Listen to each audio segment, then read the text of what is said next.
1절부터 26절 가운데 1절과 8절만 읽겠습니다. 자, 12장 1절. 이제 스알디엘의 아들 스룹바벨과 예수아와 함께 올라온 제사장들과 레위인들은 이러하니라. 스라야, 예레미야, 에스라. 8절입니다. 또한 레위인들은 예수아, 빈누이, 간미엘, 세레랴, 유다, 마따냐니 이 마따냐는 자기 형제들과 함께 감사드리는 일을 맡았더라. 아멘. 자, 오늘 말씀 제목은 너희의 길들을 깊이 생각할지니라. 너희의 길들을 깊이 생각할지니라 라는 제목입니다. 오늘의 말씀 본문과 또 느헤미야와 함께 오늘 또 하나의 본문은 학개입니다. 학개 예언자 아시죠? 자, 12장, 느헤미야 12장은 느헤미야가 바빌론 포로 생활에서 첫 번째 돌아왔을 때를 돌이켜 보는 것으로 시작합니다. 자, 첫 귀환 때 페르시아 고레스 왕이 칙령으로 이제 유다 지방 총독으로 세운 사람이 스룹바벨이었습니다. 스룹바벨은 다윗의 21대 손이었고요. 자, 그의 이름의 뜻은 바벨의 후손 혹은 바빌론의 출생, 바빌론 출생이라는 뜻입니다. 자, 그러므로 이 스룹바벨의 할아버지인 여고니아가 그의 아버지 브다야와 함께 바빌론의 포로로 잡혀간 후에 그가 바빌론에서 태어났다는 사실을 그의 이름이 보여줍니다. 자, 스룹바벨은 느헤미야와는 다르게 유다 왕의 계통을 이은 자였어요. 자, 스룹바벨은 성전 재건의 책임자였다면 이제 느헤미야는 성벽 재건의 책임자였습니다. 자, 특히 이 스룹바벨은 그의 후손 중에 요셉과 마리아가 나옵니다. 자, 그도 다윗처럼 메시아이신 주 예수 그리스도의 그림자였습니다. 자, 본문 1절에 보시면 스룹바벨과 함께 귀환한 레위인이자 그 당시 대제사장이었던 예수아가 나옵니다. 자, 예수아는 스룹바벨이 성전 재건을 할 당시 같이 그 일에 전면에 나섰던 인물이었습니다. 그래서 에스라 3장 2절에 이렇게 나옵니다. 그때의 요사닥의 아들 예수아와 그의 형제 제사장들과 스알디엘의 아들 스룹바벨과 그의 형제들이 일어나서 하나님의 사람 모세 율법에 기록된 대로 번제 헌물들을 제단 위에 드리기 위해 이스라엘의 하나님의 제단을 세웠더라. 자, 스룹바벨과 예수아는 성전을 재건하기 전에 하나님께 번제 헌물을 드리기 위한 제단을 먼저 세웠습니다. 그 다음에 이제 성전의 기초를 놓게 되었죠. 자, 이 소식은 이제 대적들이 일어나는 그런 하나의 시작이 되었습니다. 이 대적들이 방해하기 시작했죠. 그러나 이에 굴하지 않고 스룹바벨과 예수아는 고레스 왕, 곧 페르시아 왕이 자신들에게 명령한 대로 주 이스라엘의 하나님을 위하여 성전을 건축할 것을 대적들 앞에서 선포했습니다. 물론 대적들의 방해 공작은 쉬지 않았습니다. 그들은 고레스에게 받은 그 칙령을 이제 거부할 수 있는 그 기회를 찾았어요. 자, 바로 다른 이 페르시아 왕이 일어났을 때 그들은 편지를 씁니다. 이스라엘에 대한 거짓된 정보로 그 새로운 왕을 격분케 했습니다. 자, 이로 인해 성전 재건을 멈추라 라는 칙령이 떨어졌습니다.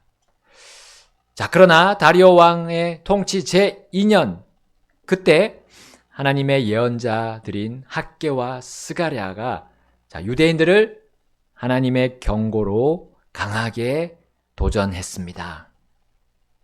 그때 스룹바벨과 예수아가 제기하기 시작했습니다. 자, 에스라 5장 2절에 이렇게 나옵니다. 이에 스알디엘의 아들 스룹바벨과 요사닥의 아들 예수아가 일어나 예루살렘에 있는 하나님의 집을 건축하기 시작하더니 하나님의 예언자들이 그들과 함께하여 그들을 도왔더라. 자, 이제 그들이 더 이상 성전 재건을 멈추지 않고 속개하게 되었습니다. 사실상 죽음을 무릅쓰고 그들은 모든 백성들보다 먼저 일어나서 그 일을 다시 시작했습니다. 예언자 학개가 유대인들을 독려할 때 총독 스룹바벨과 총독 스룹바벨과 대제사장이었던 예수와 곧 여호수아를 독려한 내용이 바로 학개서입니다. 자, 우리가 학개서로 가보면 당시의 세밀한 상황을 볼 수 있습니다. 학개 1장 1절부터 2절입니다. 1절, 다리오 왕이 제2년 6월 곧 그 달 첫째 날에 주의 말씀이 예언자 학개를 통해 스알디엘의 아들 유다의 총독 스룹바벨과 요세덱의 아들 대제사장 여호수아에게 임하여 이르시되 2절, 만군의 주가 이같이 말하여 이르노라. 이 백성이 말하기를 그때 곧 주의 집을 건축할 때가 이르지 아니하였다 하는도다 하시더라.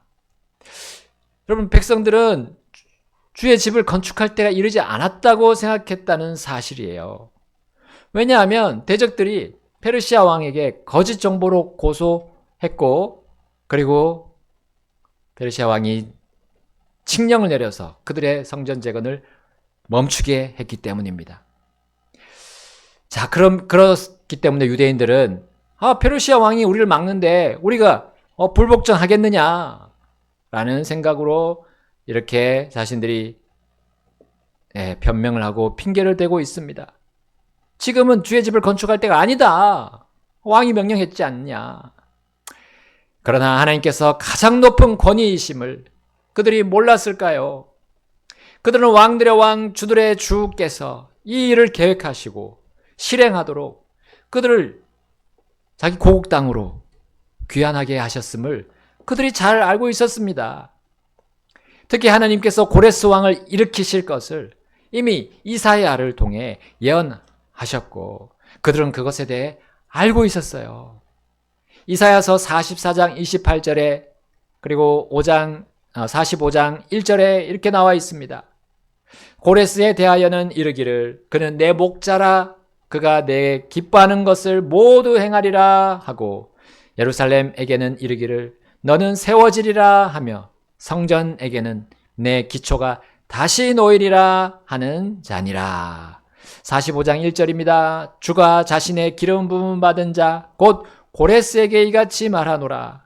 내가 그의 오른손을 잡고 민족들이 그 앞에서 항복하게 하며 또 내가 왕들의 허리를 풀어 문짝이 2개인 성문들을 그 앞에 열게 하여 그 성문들이 닫히지 않게 하리라.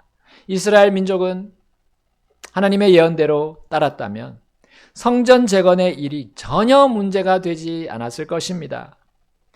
그러나 사람의 명령을 하나님의 명령보다 앞세웠던 그들은 일하려는 마음이 즉시 사라지고 말았죠.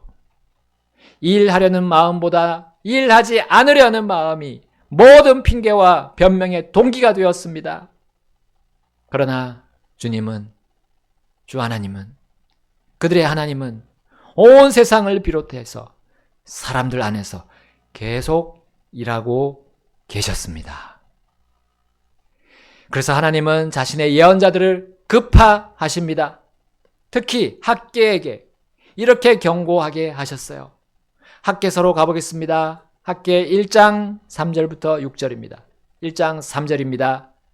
그때 주의 말씀이 예언자 학개를 통해 임하여 이르시되 오 너희들아 이 집이 피폐하였는데 지금이 너희가 판벽하여 꾸민 집들에 거할 때냐. 그러므로 이제 만군의 주가 이같이 말하노라. 너희의 길들을 깊이 생각할지니라. 너희는 많이 뿌렸어도 적게 거두고 너희가 먹어도 너희에게 충분하지 아니하며 너희가 마셔도 마시는 것으로도 채워지지 아니하고 너희가 옷을 입어도 따뜻하지 아니하며 또 삭슬 받는 자는 삭슬 받아 그것을 구멍들이 난 자루에 넣느니라. 하나님의 집을 위해 일하려는 마음이 없는 그들의 마음을 하나님께서 다 드러내셨죠. 자기 집들을 잘 꾸미는 일은 대적들과 다툴 일이 없습니다. 대적들과 평안히 지낼 수 있는 일이 바로 자기들의 집만 보는 거예요. 그러나 주의 집을 건축하는 그 순간 그들은 대적들과 싸워야 했습니다. 싸우기 싫다는 거죠. 이제 성전은 기초만 놓인 채 그 위에 벽이 올라가는 둥 마는 둥 했습니다. 그 대신 백성들의 집은 판벽이 되었습니다. 판벽으로 된 벽이 되었어요. 널빤지 벽으로 반듯하고 멋지고 아름답게 꾸며지게 되었습니다. 또한 주님의 집에는 먹을 것이 없는데 자기들의 집에는 먹을 것을 철저히 준비하고 있었습니다. 그러나 하나님은 그들의 준비가 헛될 것을 경고하셨어요. 그들이 자기들의 먹을 것들을 준비해도 결코 채워지지 않을 것이라고 하나님이 경고하십니다. 그리고 그들의 집 역시도 따뜻하지 않을 것을 경고하셨습니다. 심지어 판벽으로 꾸민 그 단열이 잘 된 집이지만 그들은 그 집에서 옷을 입어도 따뜻하지 않을 것을 경고하셨어요. 그러므로 하나님께서 계속 그들을 돌이키시려고 이렇게 경고하셨던 겁니다. 7절 말씀입니다. 학개 1장 7절 만군의 주가 이같이 말하노라 너희의 길들을 깊이 생각할지니라 산에 올라가서 나무를 가져다가 그 집을 건축하라 그리하면 내가 그것을 기뻐할 것이며 또 내가 영광을 받으리라 주가 말하노라 너희가 많은 것을 바랐으나 보라 그것이 적은 것이 되었고 또 너희가 그것을 집으로 가져왔을 때는 내가 그것을 불어버렸느니라 무엇 때문이냐 만군의 주가 말하노라 이는 내 집이 피폐하게 되었는데 너희는 각 사람이 자기 자신의 집으로 달려가기 때문이라 그러므로 너희 위에 하늘은 이슬을 그쳤고 땅은 자기 열매를 그쳤느니라 11절입니다. 내가 가뭄을 불러 그 땅과 산들과 곡식과 새 포도 음료와 기름과 땅이 내는 것과 사람들과 가축과 또 손으로 수고한 모든 것 위에 임하게 하였느니라. 아멘. 여기 5절과 7절에 두 번 나옵니다. 두 번이나 나옵니다. 너희의 길들을 깊이 생각할지니라. 여러분 우리에게 물어봅시다. 우리 각자에게 물어봅시다. 나는 내 가정만 생각하고 내 생업만 생각하며 살아가고 있지 않습니까? 그러한 사람에 대해서 하나님께서 뭐라고 경고하십니까? 하나님께 많은 것을 바라면서 주님께로부터 받으려고 하는 것. 그것이 바로 기복신앙 아닙니까? 왜냐하면 그가 주님의 집을 섬긴다고 하지만 결국 자기 집을 제1순위에 놓고 섬기며 살아가기 때문입니다. 여러분 기복신앙은 순식간에 이렇게 우리의 바른 신앙을 뒤엎어 버릴 것입니다. 기복신앙은 하나님께서 후 하고 부르시면 전부 다 날아가 버리는 헛된 수고입니다. 내 집을 먼저 세울 때 주님의 집은 뒷전이 됩니다. 그러나 주의 집을 먼저 세울 때 내 집도 굳건하게 건축될 것입니다. 하나님께서 학개를 통해 그들을 훈계했을 때 그들은 어떻게 반응합니까? 학개 1장 12절입니다.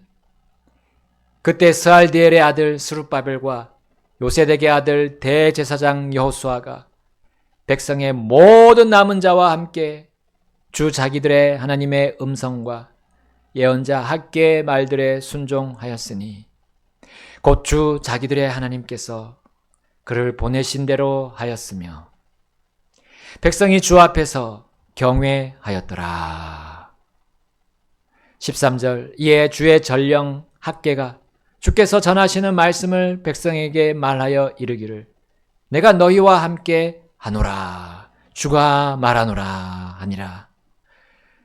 14절 주께서 스알디엘의 아들 유다 총독 스룹바벨의 영과 요세덱의 아들 대제사장 여호수아의 영과 백성의 모든 남은 자들의 영을 움직이셨으므로 그들이 와서 만군의 주 곧 그들의 하나님의 집에서 일하였더니 15절 때는 다리오 왕의 제2년 6월 24일이었더라. 아멘. 유대인들이 다시 일어났습니다. 영적 피폐함으로 그 일하려는 마음이 한풀 꺾였지만 하나님의 말씀에 자신들의 길을 깊이 생각하게 되었어요. 그리고 자신들이 주의 집을 세우도록 부르심을 받았음을 새삼 깨닫게 됩니다. 그리고 순종하여 성전을 건축했습니다.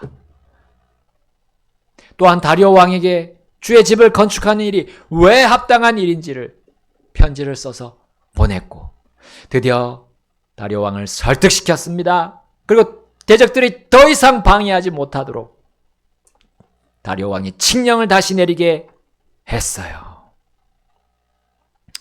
만약에 성전 재건이 다시 시작되지 않고 멈췄더라면 자 이제 느헤미야가 올 이유도 없었을 겁니다.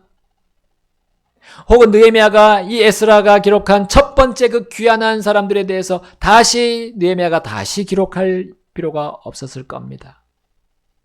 왜냐하면 성전을 비롯해서 예루살렘 도시도 건축되지 재건되지 못했을 것이기 때문입니다.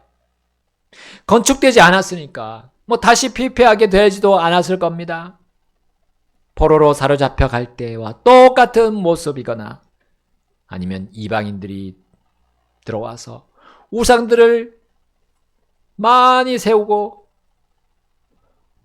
완전히 부패한 도시로 변질되었을 것이기 때문입니다. 그러나 느헤미야는 과거의 회복 그리고 과거의 승리를 떠올리면서 이렇게 기쁘게 기록할 수 있었습니다. 다시 느헤미야기 12장으로 돌아갑니다. 느헤미야기 12장 1절부터 9절입니다. 1절 이제 스알디엘의 아들 스룹바벨과 예수아와 함께 올라온 제사장들과 레위인들은 이러하니라.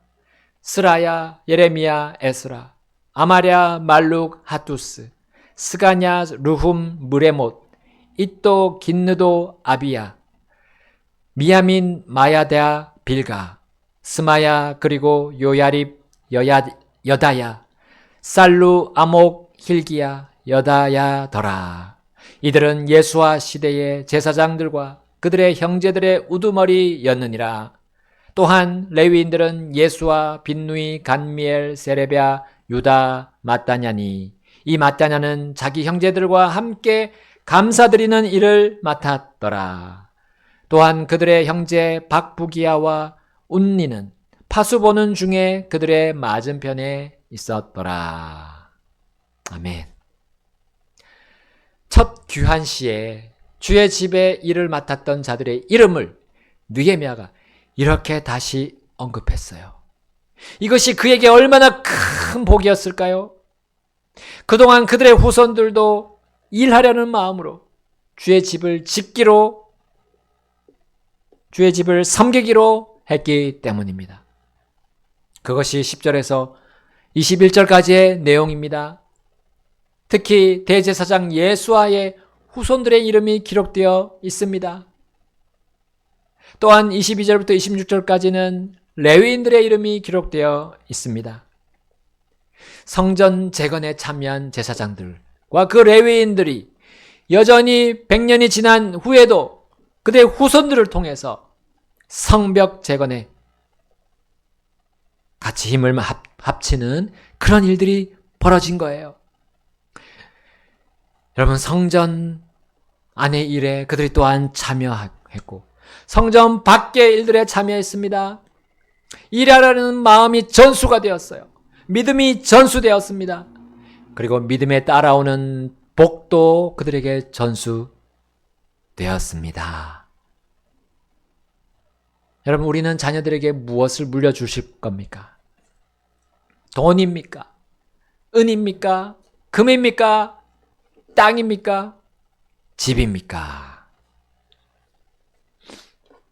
하나님께서 학계를 통해 우리에게도 이렇게 말씀하십니다. 학계 2장 8절 9절 은도 내 것이요 금도 내 것이라 만군의 주가 말하노라. 이 나중 집의 영광이 이전 집의 영광보다 더 크리라. 만군의 주가 말하노라. 또 내가 이곳에서 화평을 주리라. 만군의 주가 말하노라. 아멘. 어떤 사람이 자기 집을 대대손손 물려줄 수 있다고 생각한다면, 자기의 재산을 대대손손 영원히 물려줄 수 있다고 생각한다면 정말 어마어마한 계산착오를 하는 것입니다. 내가 지키고 유지하고 관리하는 그 모든 것들은 내 소유가 아닌 하나님의 소유이기 때문입니다. 그것들을 1순위로 주님을 위해 사용하지 않는다면 아무리 내가 아끼고 적절하게 사용해도 헛수고가 되는 거죠. 그러나 주의 집을 위해 1순위로 사용하면 이전보다 더 큰 집을 얻게 될 것입니다. 그 사람은 이 땅에서 살던 집이나 이 땅에 있는 그 어떤 좋은 집보다도 비교하지 못할 영광스러운 집을 영원히 소유할 것이기 때문입니다. 주님께서 약속하셨습니다. 내 집을 잘 꾸미고 단장한다고 화평이 오는 것이 결코 아닙니다. 그러나 주의 집을 잘 꾸미고 단장한다면 반드시 화평이 내 집에 있습니다. 이 영원한 복은 나와 후손들이 주의 집을 1순위로 섬길 때 반드시 옵니다. 주의 집. 주의 집은 무엇입니까? 성령님께서 거하시는 성도 자신입니다. 또 그런 믿음으로 구성된 나의 가정이 될 수 있습니다. 또한 그러한 믿음의 가정들로 구성된 주님의 교회입니다. 여러분, 세상 일들의 1순위로 내달리지 않고 믿음으로 주님의 집을 섬기는 일에 1순위로 달려가야 합니다. 내가 소속된 교회를 돌보는 일을 1순위에 두는 가정에게 주님은 반드시 화평으로 복을 주십니다. 뿐만 아니라 의식주도 주님이 더해진다고 약속하셨죠? 마태복음 6장 33절 오직 너희는 먼저 하나님의 왕국과 그분의 의를 구하라. 그리하면 이 모든 것들이 너희에게 더해지리라. 아멘. 하나님의 왕국은 교회가 아닙니다. 그러나 하나님의 왕국의 핵심이 교회입니다. 하나님 왕국의 기본이 교회입니다. 주님의 교회를 위해 내 자신과 내 후손들이 1순위로 드렸음에도 의식주가 더해지지 않는다? 그러면 우리 주 하나님이 거짓말쟁이입니다. 그러므로 오늘 포로 생활에서 돌아온 그들처럼 우리도 그렇게 삽시다. 그들이 달려간 길로 달려갑시다. 내 부모, 내 자녀들, 내 형제들, 내 친구들 챙기는 것도 중요합니다. 우리는 부모를 공경하고 부양해야 됩니다. 자녀들을 잘 양육해야 합니다. 그러나 그 일들로 인해 하나님의 교회를 섬기는 일이 뒷전이 되면 안 됩니다. 주님의 집에서 영적인 일을 하는 일이 뒷전이 되지 않도록 해야 합니다. 성경으로 주님과 하는 1대1의 교제, 뒷전으로 물러나게 하지 말아야 합니다. 하나님은 자신의 일을 할 시간과 재능과 물질을 다 주셨습니다. 그래서 우리는 이렇게 변명하지 못합니다. 핑계대지 못합니다. 제가 시간이 없어서 주님의 일을 다 하지 못해요. 제가 물질이 없어서 교회 프로그램에 다 참여하지 못해요. 제가 재능이 없어서 일하려는 마음이 더 이상 생기지 않네요. 그러나 하나님은 자신의 일을 할 수 있는, 자신의 집을 섬길 수 있는 모든 조건을 다 주셨습니다. 그러므로 일하라고 격려하십니다. 예수님께서 말씀하셨어요. 내 아버지가 일하시니 나도 일한다.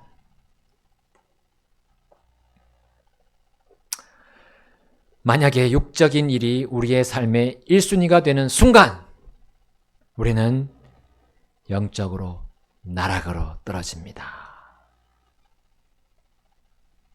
주의 집의 일을 멈춘 그 유대 귀한 자들에게 하나님께서 학계를 보내신 것처럼 하나님께서는 우리 교회에게도 경고의 목소리를 보내고 외치십니다.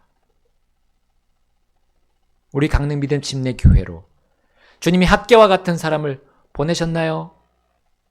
또한 느헤미야와 같은 성벽을 재건하는 사람 보내셨나요?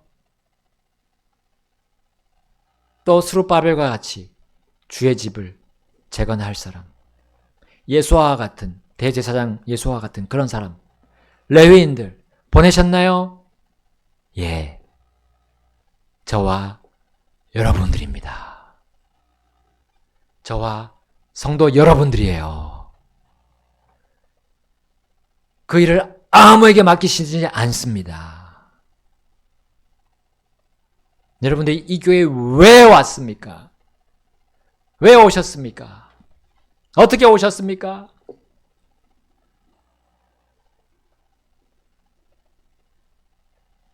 무너진 성벽, 무너진 성전을 재건하러 왔지 않습니까? 하나님이 그렇게 보내셨어요. 이것이 우리가 가야 할 길입니다. 우리가 가야 할 길입니다. 하나님이 이 길로 보내셨어요. 그런데 우리가 왜 다른 길로 갑니까? 오늘 주님이 말씀하십니다. 학계를 통해서 학계에서 1장 5절과 7절 2번 반복하셨어요. 그러므로 이제 만군의 주가 이같이 말하노라. 너희의 길들을 깊이 생각할지니라. 만군의 주가 이같이 말하노라. 너희의 길들을 깊이 생각할지니라. 주님의 일하려는 그 마음이 꺾이지 않도록 오늘 이 시간 결단하지 않으시겠습니까?